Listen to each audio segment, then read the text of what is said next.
More on this, I'm joined by Giovanni Bettini, who's a lecturer in global climate politics and international development at Lancaster University in the United Kingdom. Thanks very much for talking to us. Tell us a little bit more about the trends in migration that you see coming up in coming decades, particularly as far as the impact of climate change is concerned. Yes, good afternoon. There is a growing concern about the possibility that the impacts of climate change will have an impact on human mobility, on a series of forms of human mobility.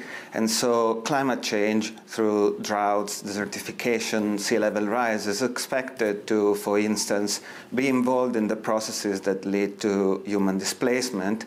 At the same time, climate change is also expected to have impacts on the life of many people by reducing their mobility, which is a story that we hear less often compared to the idea that climate change will lead to large-scale displacement of people.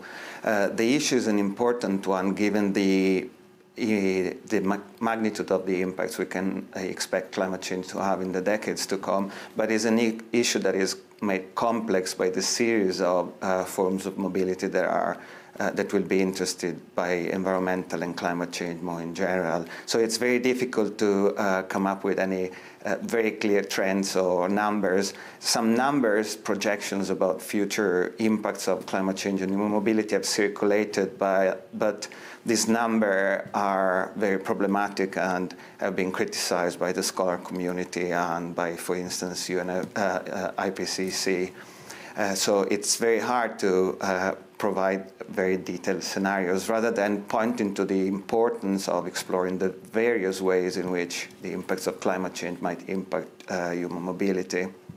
And how should major powers, major international organisations prepare for this, given that they can't even really agree at the moment about how we should handle migration? Yes, migration currently is a particularly contentious issue, and this also has impacts on the ways in which countries and organizations are able to understand and address the impacts of climate change on human mobility.